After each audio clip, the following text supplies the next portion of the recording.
Bonjour. Encore le couple. Dans la cohérence avec l'unité,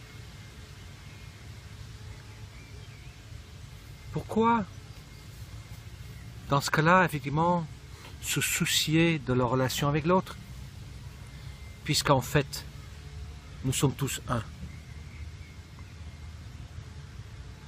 Je pense que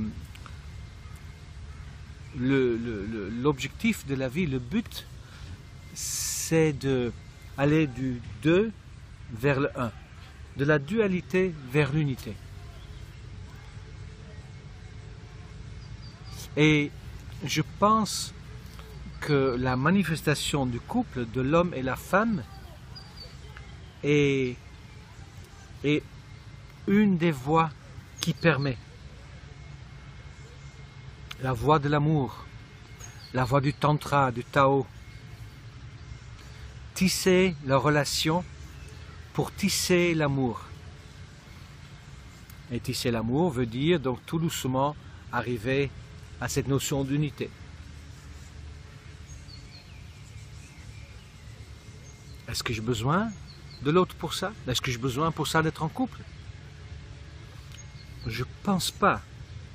Je pense que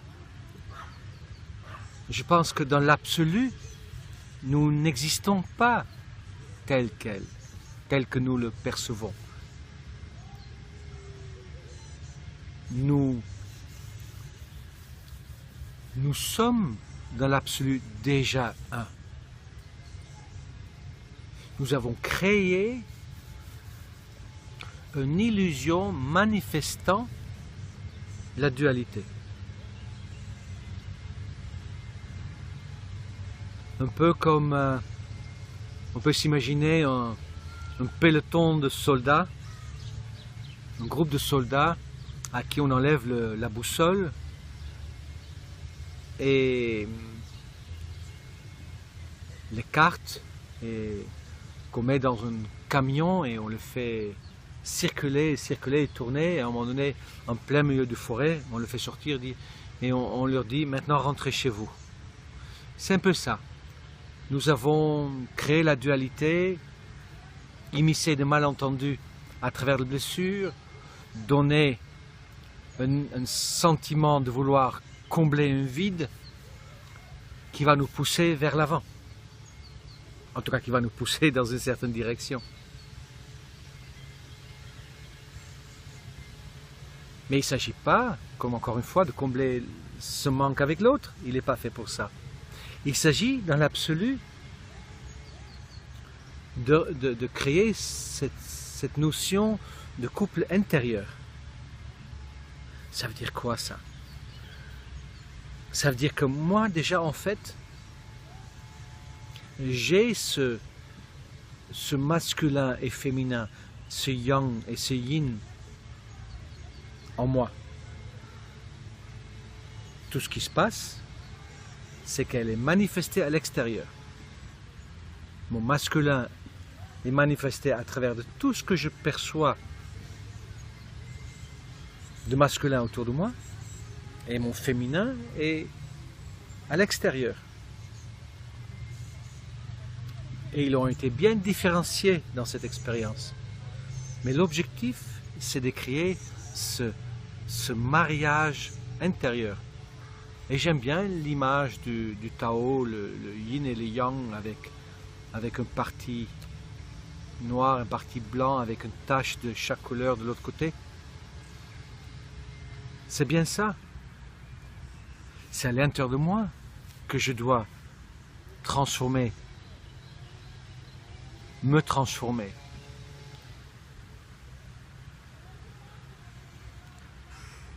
C'est déroutant d'avoir ces deux réalités en même temps, cette réalité absolue dans laquelle nous sommes tous un et dans laquelle en fait rien n'est comme nous pensons et tout est quelque part déjà parfait, et en même temps constater que l'illusion reflète une certaine désharmonie qui me dérange. comme un puzzle qu'on a bien mélangé et qui est là, et c'est à nous de remettre les pièces du puzzle à sa place. Et en le mettant en place, en fait, c'est nos pensées, notre couple intérieur, notre état intérieur qui se met en place. Quand je dis « l'autre me permet », c'est dans la réalité que nous connaissons, l'autre semblerait être quelqu'un d'autre. Et dans cette vécu dualiste, j'ai bien l'impression d'avoir quelqu'un de réel en face. Non, c'est deux facettes de mon soi.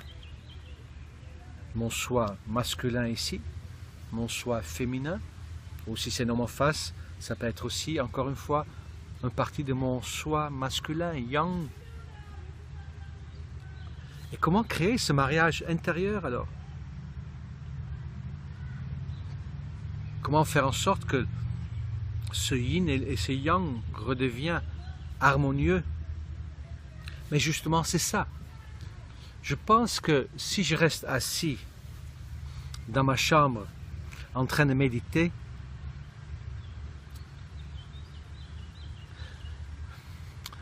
je pense que tout ce que j'obtiens peut-être, c'est d'être en paix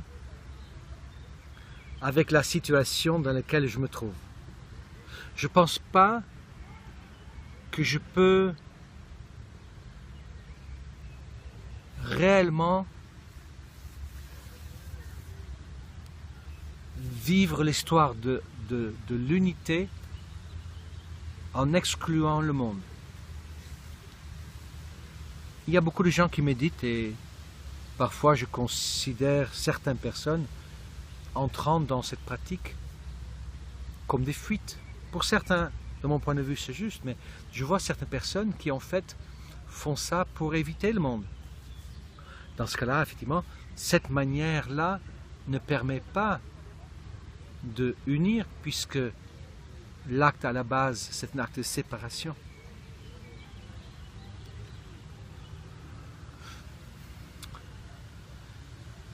Je pense que nous avons créé notre monde de manière parfaite. Le scénario qui se déroule depuis le matin comporte tous les ingrédients dont j'ai besoin dans ma journée. Je vais faire exactement la rencontre qu'il faut. Que ce soit un animal, que ce soit avec une pathologie de moi-même, que ce soit avec la boîte aux lettres dans laquelle se trouve un courrier, le film que je peux voir, tout ce que je vis dans mon scénario me montre où j'en suis. Avec ou sans partenaire. Je pense que ceux qui n'ont pas de partenaire, c'est que parce que certaines facettes de soi-même s'intègrent plus facilement seuls. Ou il se peut que les gens sont seuls parce qu'effectivement, justement, ils n'ont pas conscience du fait qu'ils ont fui l'autre ou qu'ils ont bloqué, comment dire, la possibilité que l'autre entre dans sa vie. Peut-être ça montre parfois que je suis seul, donc je n'ai pas laissé rentrer l'autre. Mais ça peut être aussi parce qu'il faut peut-être d'abord intégrer des facettes de tout simplement soi-même. Des facettes qu'on ne peut qu'intégrer tout seul. Peut-être justement l'ouverture vers l'autre, la capacité d'ouvrir, c'est une de ces facettes. De oser à nouveau s'ouvrir malgré toute la douleur que l'on a déjà vécue, que nous avons déjà vécu, de s'ouvrir à nouveau.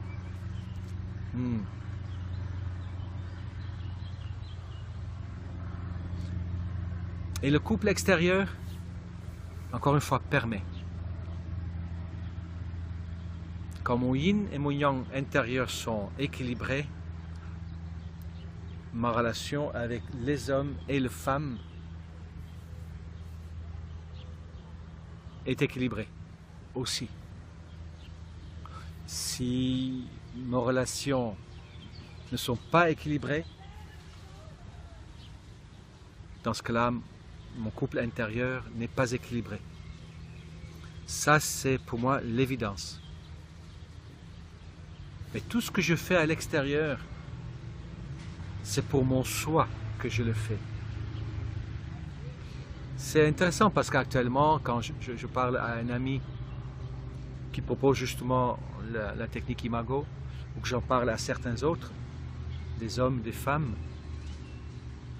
je vois cet élan de moi, des autres, collectif, de faire en sorte que les hommes et les femmes se rencontrent. Les hommes, les femmes, ma compagne, moi, c'est la même chose. Tout ce que je semble chercher actuellement à l'intérieur de moi, c'est ce mariage intérieur, à travers de ce que je peux trouver à l'extérieur. Et à l'extérieur, ça se manifeste surtout à travers d'une part, ma relation avec ma compagne, ma relation à toutes les autres femmes, ma relation avec moi et ma relation avec tous les autres hommes. Dans l'expérience de la personne que je suis, c'est-à-dire cette situation des soldats qu'on dit rentrer maintenant chez vous, quand il fallait rentrer chez moi en quelque sorte, quand ma personne, mon ego commençait son chemin, aujourd'hui j'arrive à bien voir à quel point tout était déséquilibré à l'intérieur de moi. Mon image de l'homme était très esquintée, absence de père, beaucoup de violence par rapport au père, beaucoup de violence par rapport à son absence, manque de repères, et à partir de là, manque d'identité de mon masculin. Et manque aussi de yang, qui n'est pas peut-être tout à fait la même chose. Et ensuite, mon côté féminin, la mère absente, qui est partie jeune, qui m'a transmis et qui m'a annexé quelque part involontairement pour l'aider dans ses souffrances. Ça a créé une image chez moi du féminin bien abîmé. Alors maintenant, il faut tout reconstruire à l'intérieur de moi. Et encore une fois, les autres, vous tous, vous me permettez. Ma compagne un peu plus parce qu'elle est la plus proche. Et qu'est-ce que je dois faire? Mais je dois apprendre en tant qu'homme ce que c'est un homme. Quelle est ma juste place d'homme. J'apprends au fur et à mesure que... Mais en effet, les hommes et les femmes sont en quelque sorte deux animaux différents qui ont envie de vivre ensemble. Et ces deux parties sont en moi. Et j'ai un parti masculin. Et je peux vous dire que, je ne sais pas comment c'est chez vous, mais dans ma tête, ça tangue. C'est pas quelque chose de fixe. C'est pas comme une certitude absolue qui dit « tu es comme ça ». Peut-être certains hommes vivent leur situation comme ça, leur état comme ça. Moi non. Je suis toujours en train de me demander à l'intérieur, mais est-ce que là c'est l'homme qui réagit? Ou est-ce que c'est le père ou le petit enfant? Est-ce que là c'est juste ce que je fais là? Ou est-ce que je suis en train de manifester le masque de mes blessures? De trouver... Non, parfois aussi, est-ce que ça me regarde? Pareil. Est-ce que là où j'interviens, est-ce que ça fait partie de mes responsabilités, le territoire? De vivre son masculin en tant qu'homme pleinement n'est pas évident. C'est pas quelque chose d'acquis. C'est pas parce que j'ai un sexe d'homme et que j'ai des poils et que j'ai une barbe que je suis un homme. Oui, je fais partie du genre masculin. Mais pour devenir un homme, pour vivre pleinement ma puissance dans l'action, la puissance, disons, juste, dans laquelle il n'y a pas de soumission de l'autre, dans laquelle il n'y a pas la recherche d'un sauveteur, d'être calme à l'intérieur de moi. Ouf. Ces choses sont mises en branle grâce à ma compagne. C'est elle et toutes les autres femmes et aussi les autres hommes qui me permettent de sentir ça. Les autres hommes me donnent des repères. C'est comme si chaque homme me permet de donner un aspect de réflexion. Ah oui, lui il fait comme ça. Est-ce que c'est ça? Ah, peut-être non. Ah, d'accord. Ah lui il a fait. Ah tiens, avec la projection. Ah oui, ça. Ça doit être adéquat à telle situation. Donc les hommes me donnent des repères. Ils me donnent ce que mon père ne m'a pas donné. Ils me donnent des repères. Ils me donnent des repères. Ce sont mes pères, en quelque sorte. Mes pères, A-I-R-S. Et c'est pour ça que je fais partie d'une tente blanche, où je me trouve, ou des tantras pour hommes, où je me trouve qu'avec des hommes, pour sentir, comparer, vérifier, valider ma masculinité. C'est mes hommes, j'allais dire. Ce sont les hommes. Dans les stages de tantra, il y en a beaucoup qui m'ont validé. Et leur validation remplace la bénédiction de mon père, en quelque sorte. Et avec ça, je vais, comment dire, rencontrer mon côté féminin. Je suis né en tant qu'être masculin, mais j'ai aussi à développer mon féminin qui m'accueille, cette partie de moi, cette féminin intérieur qui est manifestée à l'extérieur, qui a cette puissance d'accueil que j'ai aussi en tant qu'homme, cette puissance de douceur, d'empathie. Et les femmes me permettent, toutes les femmes me permettent de sentir cette partie de moi. Et pareil, comme avec mes frères, de me mesurer, je ne dirais pas affronter, mais de me mesurer à ça. Et je me rends compte que plus que je suis dans mon masculin juste, plus que c'est féminin, comment dire, c'est une brique dedans, comme deux pièces d'un puzzle. Dans mon jeu, je joue le masculin. Mais les femmes, c'est pareil. Elles ont leur repère féminin pour comparer et évoluer ensemble, puis ensuite rencontrer le masculin. Et dans mon expérience, le masculin et le féminin se rencontrent comme ça. Et ça commence, comme je l'ai dit dans la vidéo précédente, à travers des conflits, des malentendus.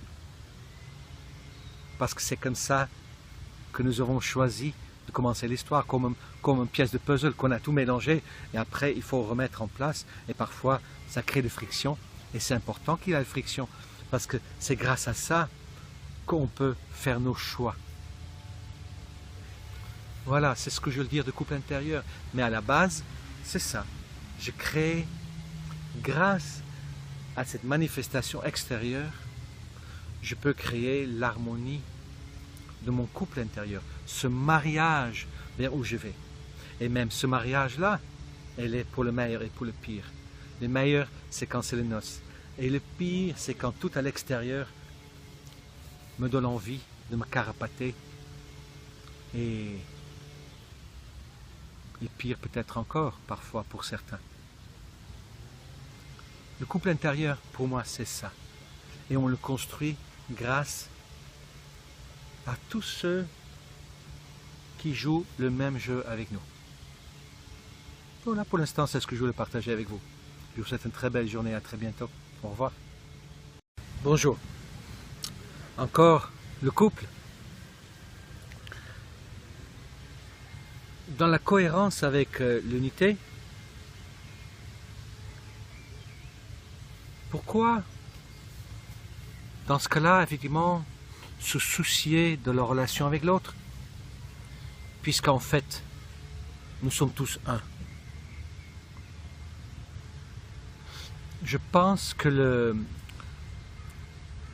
l'objectif de la vie, le but, c'est d'aller du 2 vers le 1, de la dualité vers l'unité.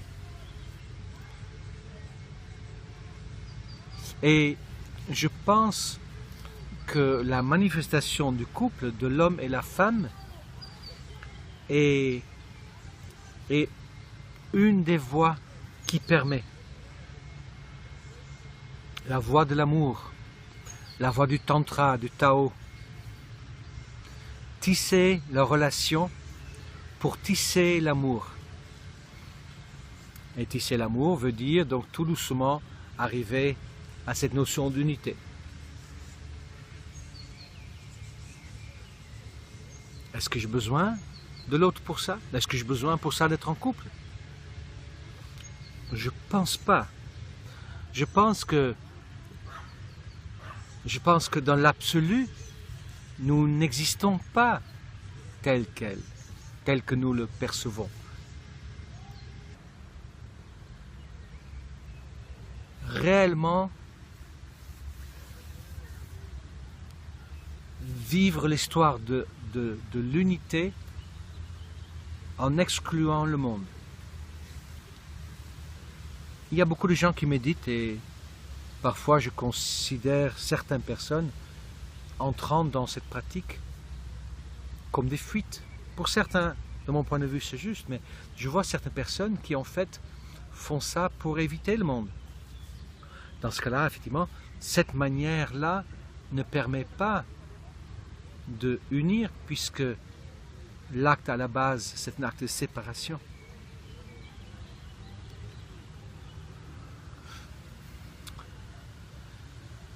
Je pense que nous avons créé notre monde de manière parfaite. Le scénario qui se déroule depuis le matin comporte tous les ingrédients dont j'ai besoin dans ma journée. Je vais faire exactement la rencontre qu'il faut. Que ce soit un animal, que ce soit avec une pathologie de moi-même, que ce soit avec la boîte aux lettres dans laquelle se trouve un courrier, le film que je peux voir, tout ce que je vis dans mon scénario me montre où j'en suis. Avec ou sans partenaire. Mélangé et qui est là et c'est à nous de remettre les pièces du puzzle à sa place. Et en le mettant en place, en fait c'est nos pensées, notre couple intérieur, notre état intérieur qui se met en place. Quand je dis l'autre me permet, c'est dans la réalité que nous connaissons, l'autre semblerait être quelqu'un d'autre. Et dans cette vécu dualiste, j'ai bien l'impression d'avoir quelqu'un de réel en face. Non, c'est deux facettes de mon soi. Mon soi masculin ici, mon soi féminin, ou si c'est dans mon face, ça peut être aussi, encore une fois, une partie de mon soi masculin, yang. Et comment créer ce mariage intérieur alors? Comment faire en sorte que ce yin et ce yang redeviennent harmonieux? Mais justement, c'est ça. Je pense que si je reste assis dans ma chambre en train de méditer,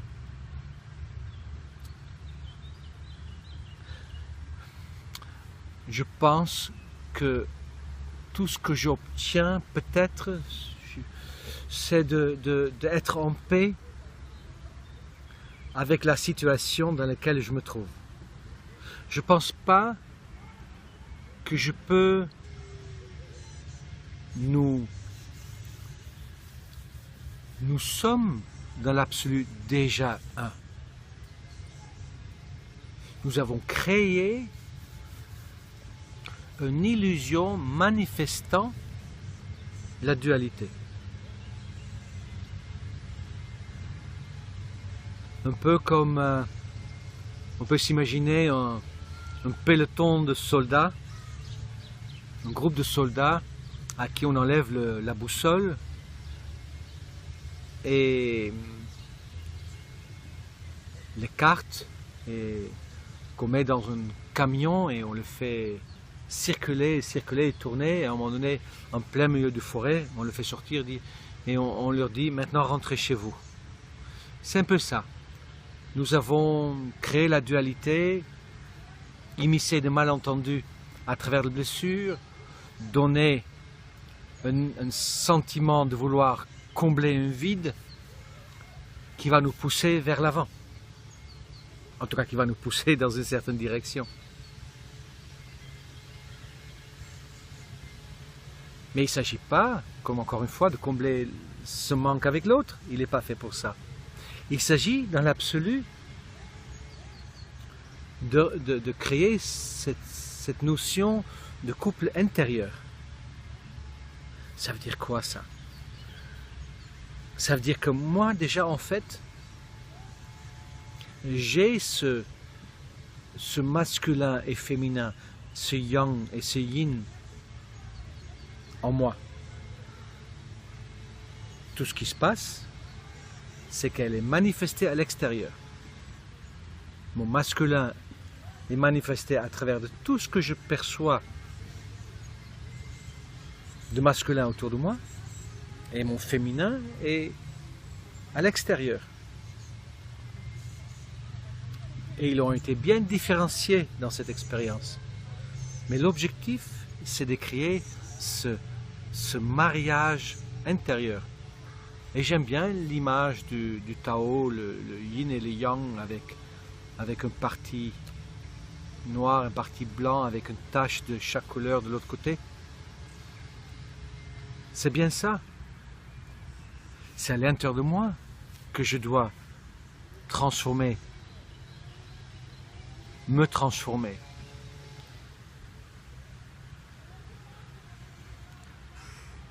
C'est déroutant d'avoir ces deux réalités en même temps, cette réalité absolue dans laquelle nous sommes tous un et dans laquelle en fait rien n'est comme nous pensons et tout est quelque part déjà parfait, et en même temps constater que l'illusion reflète une certaine désharmonie qui me dérange. Comme un puzzle qu'on a bien